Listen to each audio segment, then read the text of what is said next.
we don't want to do this anymore. Well, I mean, I don't But think... does that provide the people who are willing to invest in your property? Yeah. Well, I think the intent here is that if they do invest, the more that has been invested, the more that has been built up, the more difficult it should be to switch to a different venue.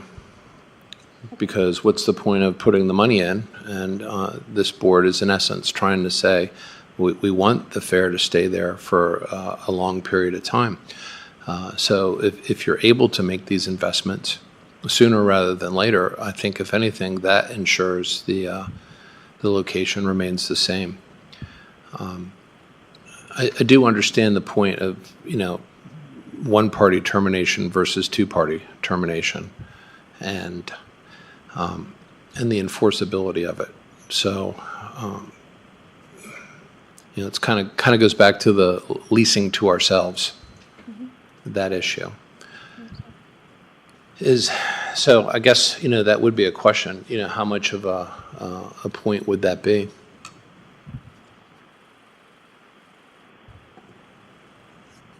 It's hard. It's hard to say. I'm trying, I think the MOU is the proper type of document to use, in lieu of a lease that would not be allowed under state law. I think this is probably the most likely to be legally enforceable type of document between the commissioners and the Fair Board. And to be honest, basically a lot of this is what both the county and the Fair Board already do. It's just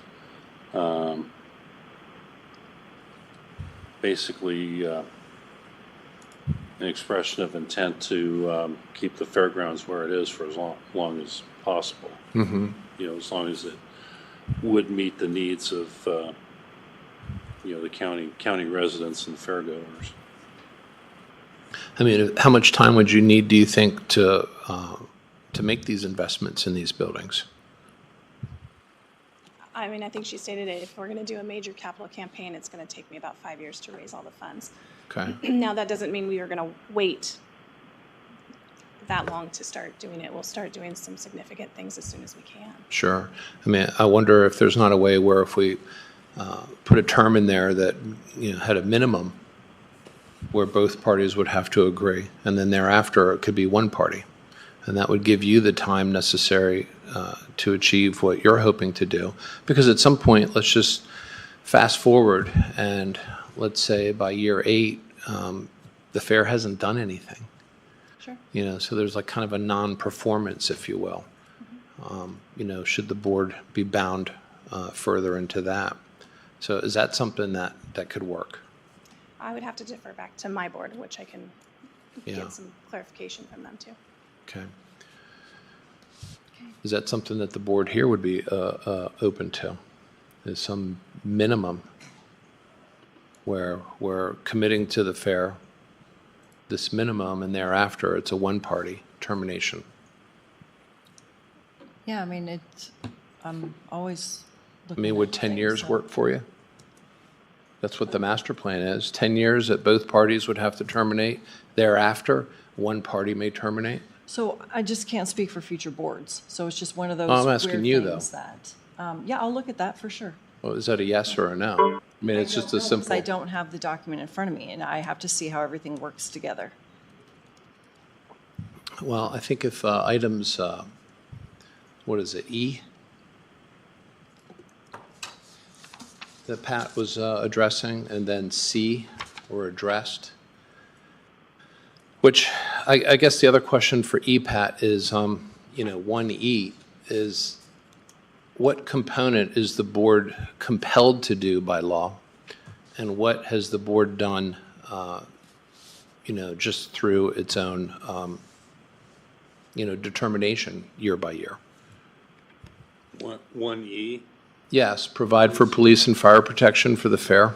Mm-hmm. I mean, obviously, it seems like the board has used discretion on a year-by-year basis for how much they contribute. Is that correct? The BOCC?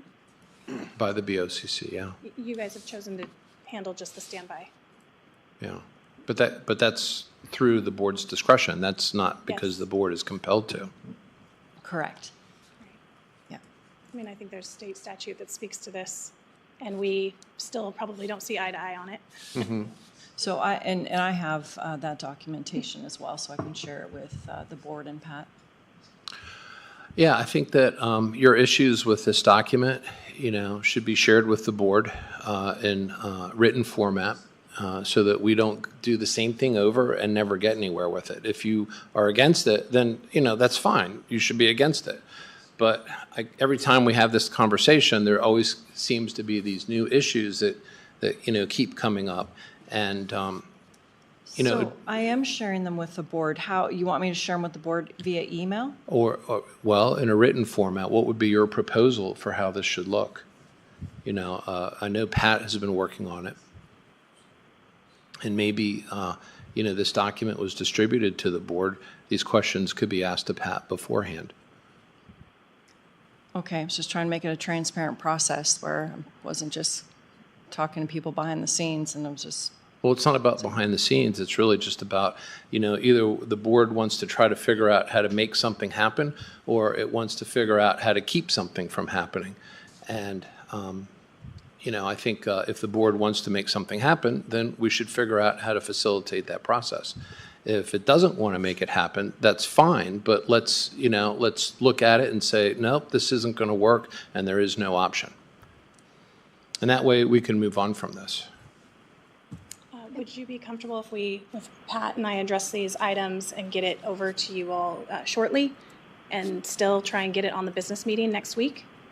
yeah, I mean, we can try that. Okay. Is that, We would just do it again on Awesome. status update for Monday. so status and- update and And business then, meeting? and business meeting. Okay, we'll do that. Thank you.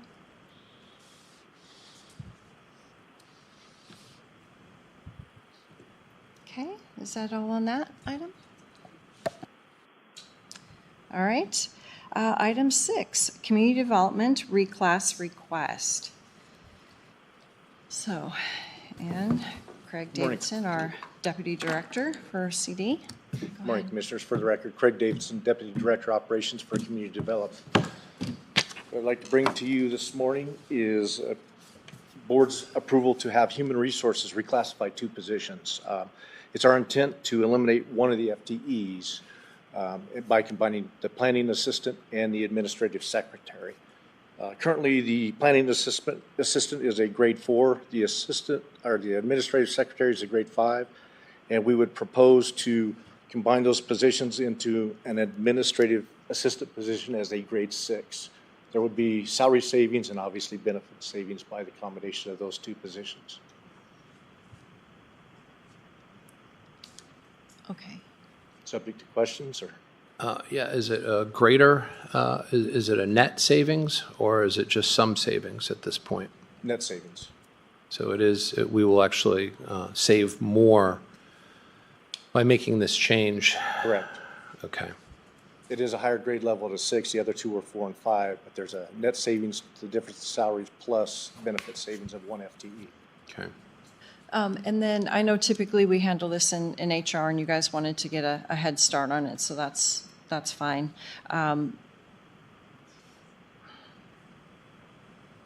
With this, is there any other overarching changes as far as this is kind of the last reclass or movement?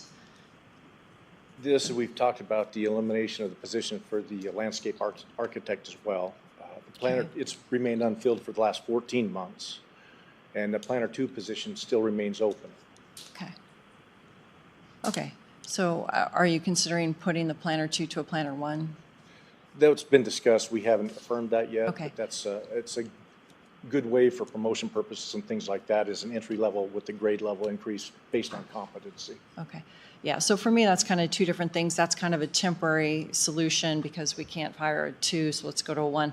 But I just meant like reorganization in general. Is this? This is it. This is it. Okay. Yes, yes. Okay, so it's not an action item now. It is on the business meeting for an action item because the board has chosen to kind of redo the way we look at reclasses. So this will be up for approval this afternoon. Any questions?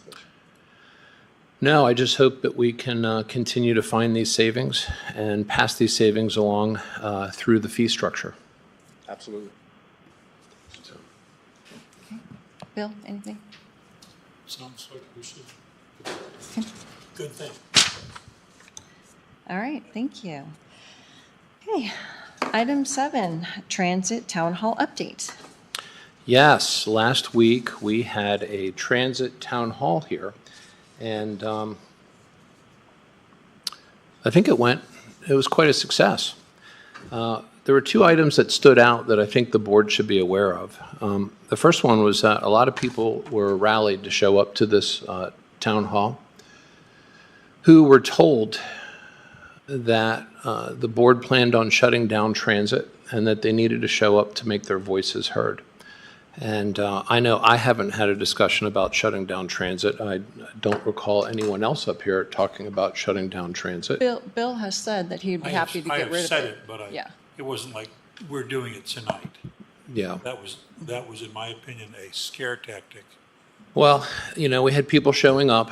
There were 2 buses that were commandeered, CityLink buses, to bring people, By commandeers. meaning that they were utilized outside of normal operating hours. And who authorized that? That's not my understanding. Nope, they were not.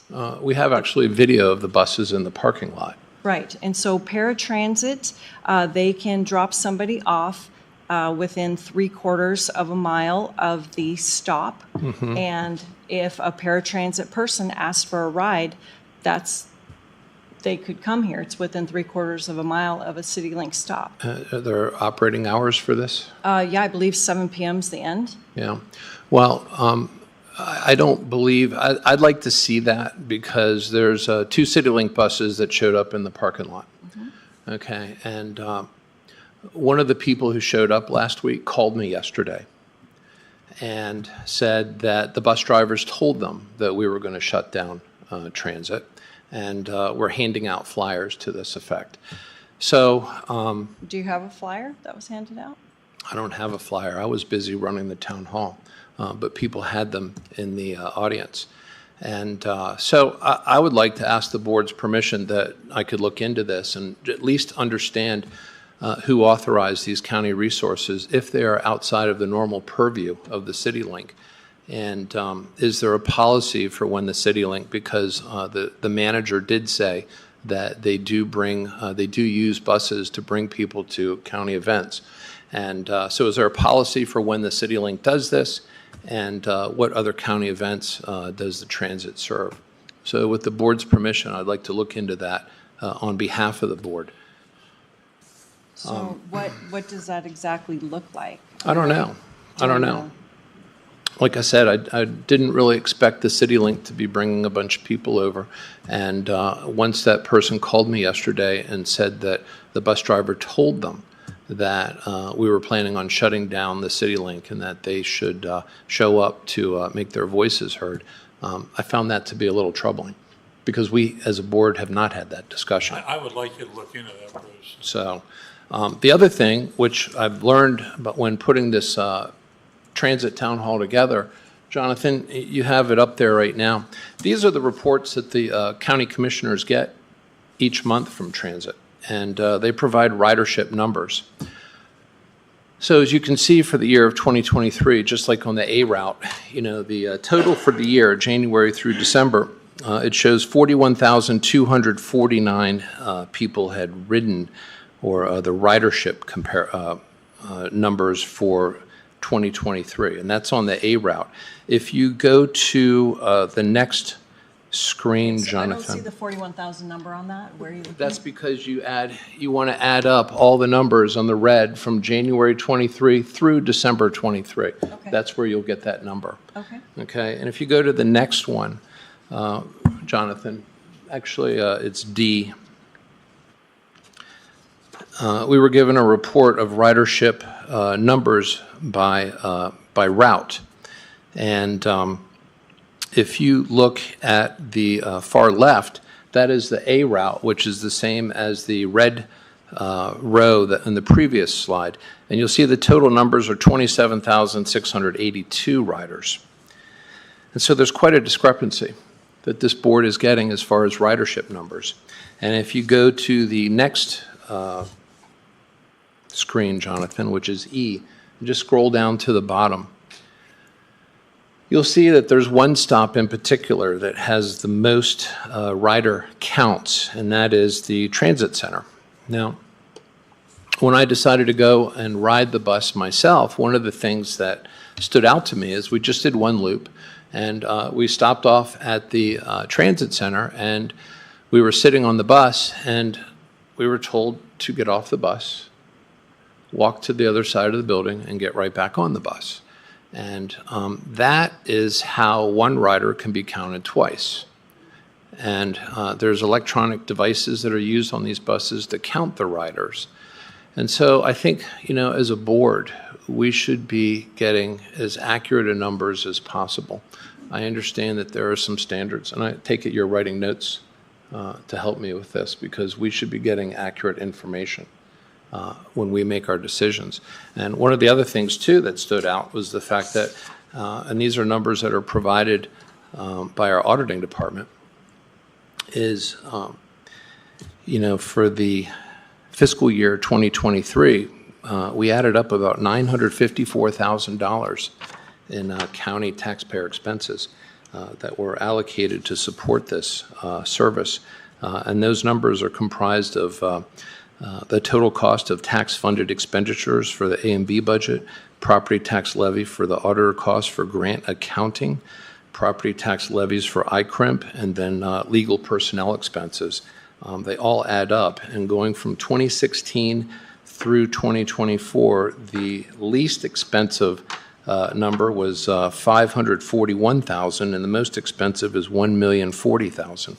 Now, I know we've made some changes to address some of the expenses, but I think it's really important that as a board, when we look at these grants, and these grants tend to be the more difficult to manage, that we need to take into account, the cost to the county for managing and being compliant with these grants. And so when we make these decisions, by having all of the cost numbers, we can make better decisions. So I would like to see us as a board start to include these additional cost numbers so that we can understand what it is that we're saying yes to in a more accurate way. So is the auditor's office willing to start keeping track then of the time spent on FTA grants? Well, if that's something that we have to do, I can tell you that the way they calculated the cost was they took the percent of grants that were FTA grants compared to all of them. It came out to about 24% on average, and they actually reduced their number down to 15%. So it's pretty obvious that, that was a conservative number. If we were to stick with the 24%, we probably would be looking at another, $100,000+ in personnel expense. So are these numbers that we could submit to FTA then as in-kind match? I don't know. That's a good question. These are all numbers that, I've kind of been working on with auditing to discuss at this transit town hall. No one else seems to be asking these numbers. So in the past, Brandy Falcon from the auditor's office, for the record. In the past, Jody Beasy and some of her staff had asked, and I believe it was before my time, but that's kind of been a question that's come up every couple of years, if the auditor's office would be willing to contribute their hours worked as in-kind match for transit grants. And the answer is absolutely not. We don't do that for any other department in the county, so we don't want to favorably treat transit that way. And in addition, my office is a mandatory service. We're the auditor's office. We're not here to help other departments fund grants. That's their job, not ours. We do the accounting. So. Okay, well, there's your answer.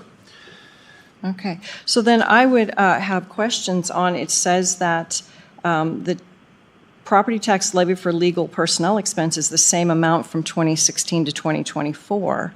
So how is that? Like, I don't know how these numbers were calculated, if it was just kind of based on guesstimates, and And, Well, everything you know, is based upon a guesstimate, but we know that we have a expense. So, for example, Pat, you were asked how much hours on average per week you allocate to transit, and the estimate was about 5 hours per week. And so that was the number that was being used. But there is a cost because we do know that you allocate some of your time to transit, and we know that.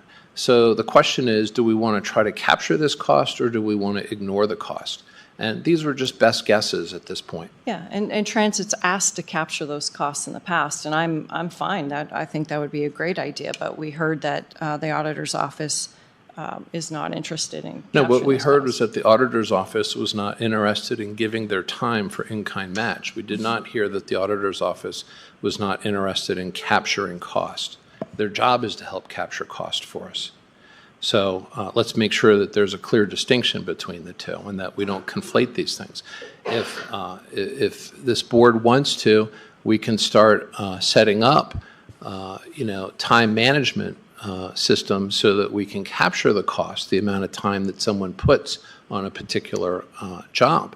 But that's different than giving it as a form of match. Okay, so I was under the impression the auditor didn't even want to do time management, but if they're willing to do that, that's great. Yeah, I mean, that works. We get, good solid numbers. If we're going to be making decisions on these numbers, I'd rather they not be based on guesstimates. I'd rather they be based more accurately. Well, right now, these decisions are being made with zero impact, meaning that they're not even being taken into consideration. So if anything, we need to at least be cognizant of that fact. I have not had one grant come before me, at least. Maybe they've come before you, Commissioner Duncan, where it says that this is what we can expect from a legal and compliance time cost for them. But that never generally is included in the discussion. Brandy Falcon from the auditor's office again. So all of you are on the email chain I have right now with Jody Beasley's public records requests, specifically relating to this data that you're talking about. So you'll see my response, but the auditor is not going to track actual hours worked for each grant. Like Commissioner Matari mentioned, we used a methodology to arrive at a very conservative dollar amount based off of transit grants as a percentage of total active grants per year. It's a methodology I feel comfortable defending from a mathematical standpoint, similar to other methodologies we use for charges we incur for solid waste, different things like that. I mean, that's what we do all day long, is come up with defensible mathematical methodologies we use to allocate costs. So I'm not going to have my staff go through the time and effort of tracking every single minute that they work on every single department's grants. That costs more than it's worth. But I feel that the methodology we use to allocate auditor personnel expenses to the transit grants was very conservative and makes sense. And if you want to have a separate sit-down meeting with just me and Commissioner Duncan or me and Commissioner Matari, we can do that and go through the methodology used to calculate auditor personnel expenses for transit grants. Yeah, I think that would be very helpful for me. Yeah. Yeah. Well, I thought it was very reasonable, given the methodology that you did use, which was roughly about 24% of the federal transit grants were 24% of the grants were federal transit grants, and that you reduced that number down to 15% of the salary that the county incurs through tax levies, that the expense, and then that in essence is how you allocated the cost for managing the transit grant. So that seems very reasonable. As far as getting an exact number, I don't think that we'll ever be able to get an exact number unless people are connected up to some sort of time management software to log it at a minute or fraction of a minute or hour type methodology. But what I can say is that it has never been taken into consideration. And that, in essence, is really the discussion, is at what point will this board take some cost that is incurred by county taxpayers to manage these grants into the decision-making process for accepting more and more of them.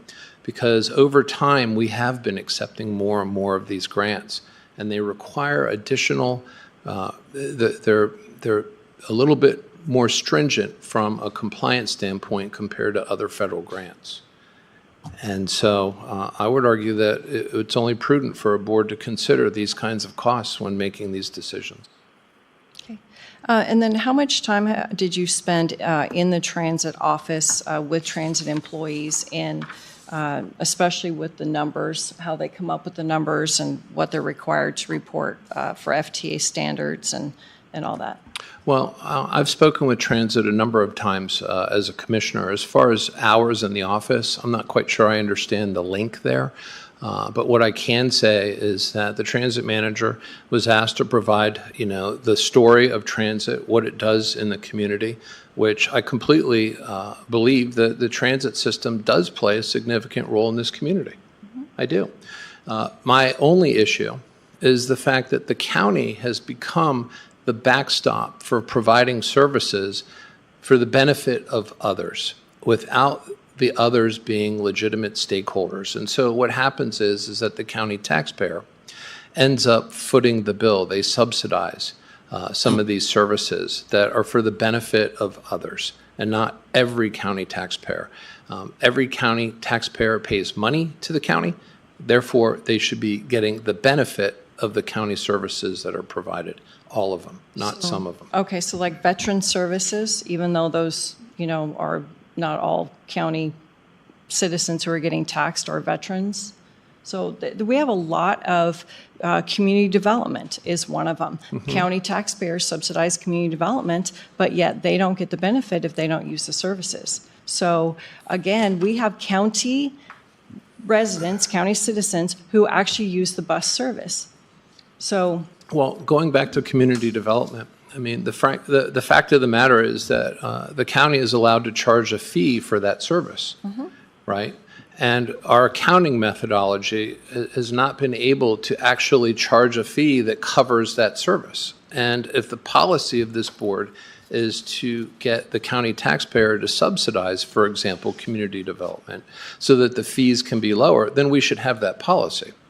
But that's not been our policy. The 2 years that I've been working on the budget with you, we have adjusted our fees to try to cover the cost. Mm-hmm. So, again, I just see this as a conflating of these issues. Again, if the board wants to subsidize a particular function, we should do it with the understanding of exactly what that cost is. Okay? Up to this point, that cost has not been discussed when it comes to transit. We have the same issue with cities that incorporate, have their own growth model, can levy their own taxes, and yet our law enforcement is responsible for providing the services to them, and they don't contribute anything. And that seems inequitable. That doesn't sound right, to me at least. But if the board chooses to have a policy to provide law enforcement services for incorporated cities that could pay for it themselves but choose not to, then let's have that policy. Okay, and so this is just a discussion about the true cost numbers that the county incurs for a service that it has been providing largely for the benefit of the cities. And I've talked with a number of the city folks, and they don't disagree with that. They get the benefit, and we're on the hook for covering the expenses. Well, thank you for digging into it. Well, you're welcome, and I look forward to having more discussions about this. Okay. Anything else, Bill? Pardon? Anything else on this? Yes, I'm absolutely opposed to the bus system. To be very clear, I think it's a lot of money for a few people. And the fact that the numbers are often, or at least once, counted twice, and that they've used buses to come here en masse to protest, if you will. I am just...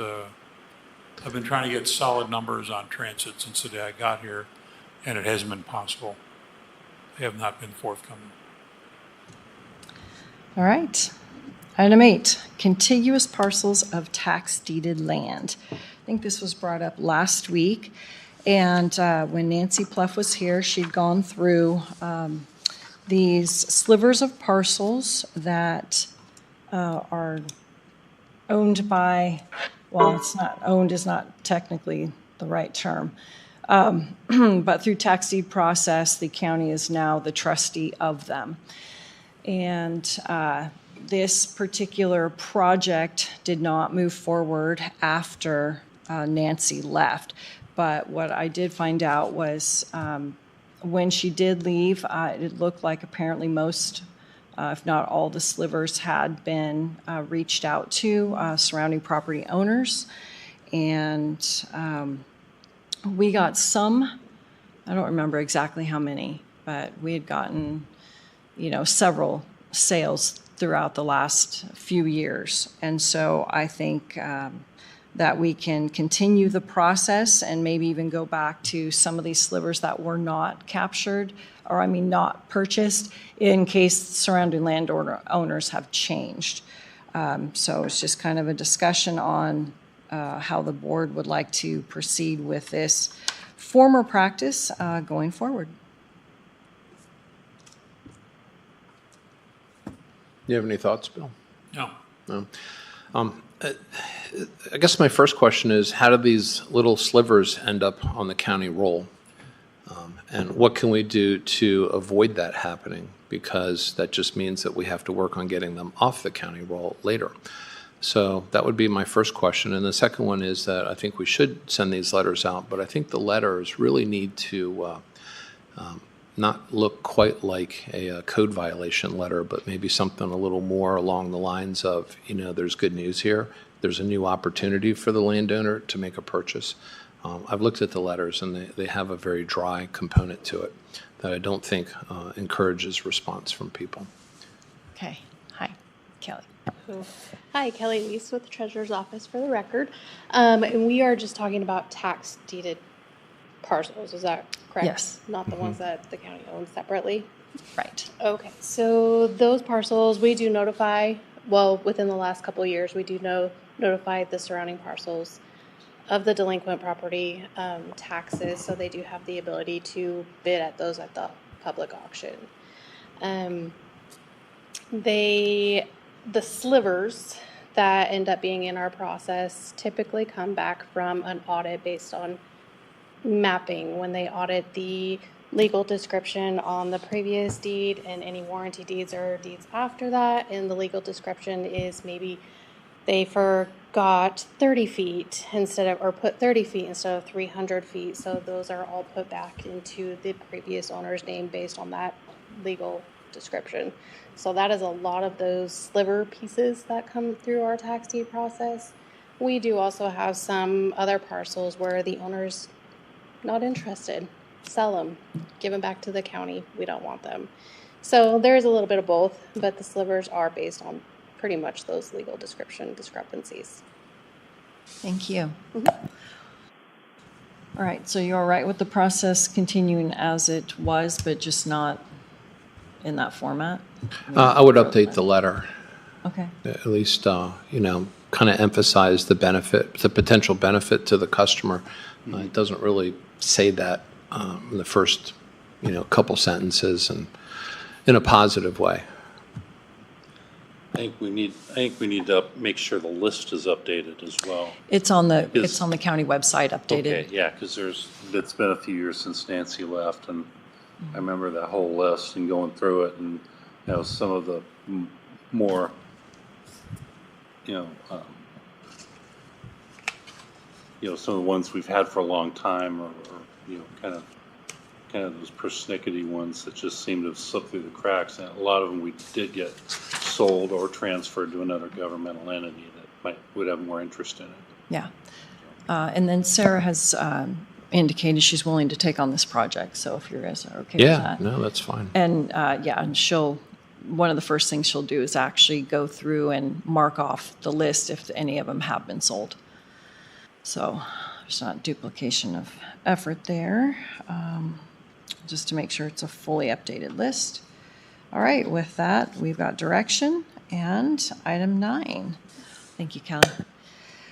Advisory Board Standard Operation Procedure with Jonathan Gillum. Hi, Commissioners. Jonathan Gillum for the record. Presenting to you today a standard operating procedure for the advisory boards, which incorporates feedback from other BOCC staff. While the procedure primarily focuses on interactions between the BOCC staff and the boards, the key thing I wanted to highlight and bring before you today is 3 specific sections regarding the BOCC and the boards for your consideration. These sections are drafted as suggestions, so please let me know what you would like, if there's any changes to better align with your direction. So on section 3, page 3, the application process, and it says the applications are discussed in a status update meeting for the BOCC to provide direction to staff on the applicant, or to the staff.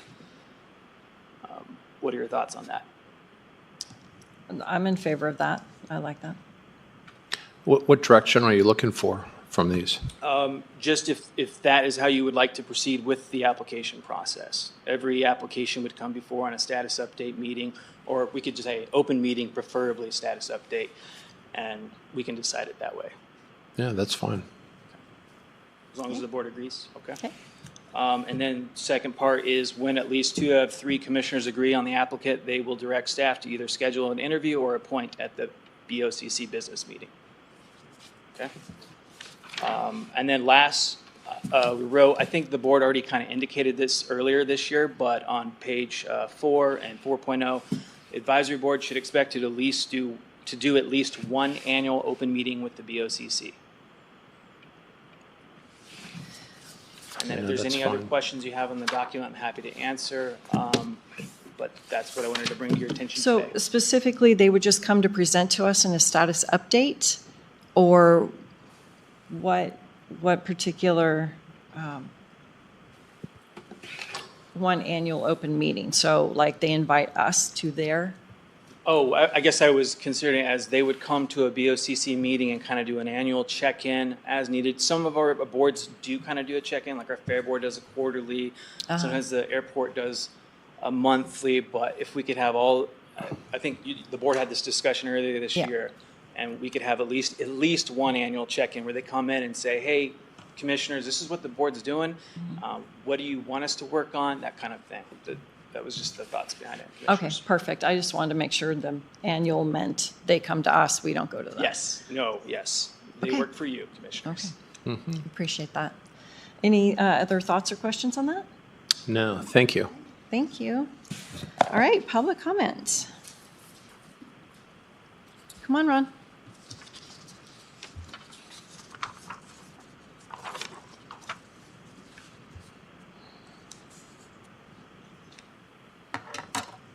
Good morning, Commissioners. Ron Hartman for the record. One, I'm going to apologize. I wrote this before this meeting, so there'll be a little bit of repeat of what was updated here. I attended the town hall last week for the transit system at the county building with Commissioner Matari. Commissioner Duncan and Brooks did not attend. The transit center manager showed a video explaining the transit system. The video was to showcase the transit system. But one of the things that stood out was every time it showed the inside of a bus or someone getting on or off, the bus was that the bus was empty. And this was to showcase it, and this is what they presented in front of everybody. And this proves what Mr. Brooks just said a minute ago. Also, during the town hall, bus rider numbers were provided. The Commissioner Matari said he rode one of the buses recently. When he got to the transfer center, the bus driver said he had to get off the bus. The bus driver then explained he could go around the bus and get back on. What Commissioner Matari learned was then counted as 2 riders. Therefore, I no longer trust the rider numbers that have been provided by the transit system. They're going to have to do something to get the confidence back of the people on that. Because that, to me, sounds intentional double counting. The transit system only has bus stops in the cities of Coeur d'Alene, Post Falls, Hayden, and the Coeur d'Alene Casino. Now, these 3 cities and the Coeur d'Alene tribe do contribute to the cost of operating the transit system, but their contributions do not cover the total cost. That leaves the county to pick up the rest of the costs not covered by federal grants. Plus, the county alone has full responsibility of the transit system liability. During the town hall, Commissioner Matari explained in great detail the county's total yearly proportion cost of the transit system was approximately $1 million. $954,000, approximately $1 million. This includes all the costs to maintain the paperwork required to receive federal grants, direct transit system department headcount, contract people, and the accounting department to process paychecks and et cetera.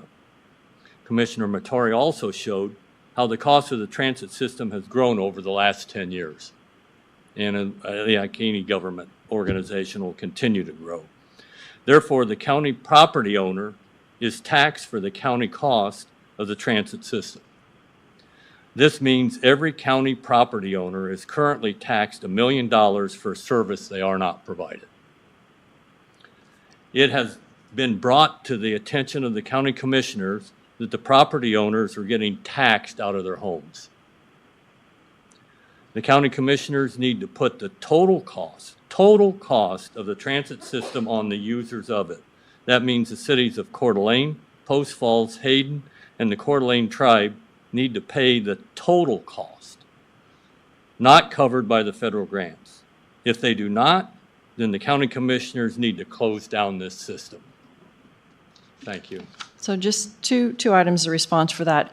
Those aren't rider numbers, those are trip numbers. So there's a number of trips, they're not the number of individual people, it's the number of trips. So one person can be counted 4 times if they take 4 different routes. Well, the other thing Mr. Matari pointed up here was he added up the Route And A. I'm not talking about that. I'm two talking numbers. about riders versus trips. All right. So that's what I'm All talking right. about. He pointed out another one where the Sure, rider, and that's fine. Route A numbers didn't add up Yeah. between the two. The second item is the City of Coeur d'Alene, City of Hayden, and City of Post Falls, they all pay county taxes. Stated that. No, you didn't, actually. You said that They the contribute. $1 million. Where they got the money from, I don't know, but it's not covering the total cost. Okay, can I just, it's not covering the total cost within the cities, I agree, but city taxpayers are paying county taxes towards that $1 million, as well as additional amounts on top. City Coeur d'Alene's also paying $104,000. So I'm just letting you know that they're also paying those. And if I could, just real quick, this report, which was shown on the overhead, it doesn't say trips. It doesn't say monthly trip comparison. It says monthly ridership comparison. So the use of words is very important, and if you're referring to trips, you should mention that. Frankly, I'm a little surprised. I was hoping that this board would be a little more ecstatic about the fact of identifying additional cost numbers that we've never taken into account on previous grants. So I'm sorry to see the reaction, but my hope is that any future grant applications, as well as the future board, will consider these cost numbers, even if they're not precisely right, but they're partially right, that we start considering this when we make these decisions. So I'm disappointed to see the reaction, and I was hoping for something a little better. Thank you. Well, sorry to disappoint you. I'm not sure what reaction you're talking about, but all this stuff is, new to me. Well, I mean, any time that we're discovering additional costs that we're not taking into account, ways where we can, be more efficient with taxpayer dollars, I would like to think that everyone on the board would be excited about that. Yeah, absolutely. What's surprising is the fact that, every place I start to dig into the numbers, I see huge opportunities for this board to make a real difference in county government. And it just doesn't seem to get the kind of enthusiasm that one would expect. Certainly in my career, usually when you find areas to increase efficiency, people tend to have a very positive and favorable response. I'm just not sensing that today. As far as costs go too, it's been kind of brought to my attention that there's a proposal to build a brand new maintenance building for the transit system next year. Now, that would be a one-time fixed cost, but you're going to need mechanics.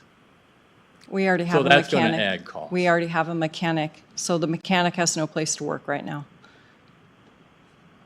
You have maintenance on the building and other stuff, so here's other costs that aren't Well- being shared right now that you're planning to add to the cost of this transit system next year. So again, I don't think there's enough transparency here about this transit system. Well, luckily, that's changing. Thank you, Ron. Thank you. Anyone else? Chairman Duncan, we did receive one comment from Harry Craviotto, and it says, let's do time management. Why do private sector do time management, but not here? I agree with Bruce. Let's not cover costs. Why do we not know what our ridership is on these buses? That's all, Commissioners. Okay, perfect. Thank you. All right, 11:30. Oh, I'm sorry, Jerry, go right ahead. I snuck up here. You did. Jerry Johnson, Chairman of North Idaho Fair Board. Appreciate you guys. We're still going down the road with the MOU. Appreciate Pat's help on all that. We think we're really close. We're one of your few departments that costs the taxpayers nothing. We generate money. We generate, what was it, $30 million in economic impact. We're at a poised right now. We actually have money in the bank. We have people that want to help us. So we want to move forward with this MOU, so we can get something done. We have a facility. You think about the fair this year, 180,000 people came through those gates. That's the population of Kootenai County. So again, though, that's counting. Like I went 5 times, so I was counted 5 times. I went 10 times and I didn't get counted at all. So, Okay. See, it probably evens out. And I agree with you, a lot of people go twice and different things like that. But we need a facility to serve this community. You know, I'm a long-term resident, 40 plus years, and we went from one stoplight in Hayden to now I can't hardly get up 95. We got to serve that increase that we have, and that's why we need to go and build a bigger facility so we can keep those people here and serve their needs. Things like Rocky Mountain Elk Foundation, they're about ready to move because they're growing, but we can't. But we're the only facility that can handle them at a reasonable, plus at a reasonable cost. So I hope we can see something next Tuesday at the business meeting and move forward with this. So, thanks. Thank you, Jerry. Okay, anyone else? All right, 11:15, meeting adjourned.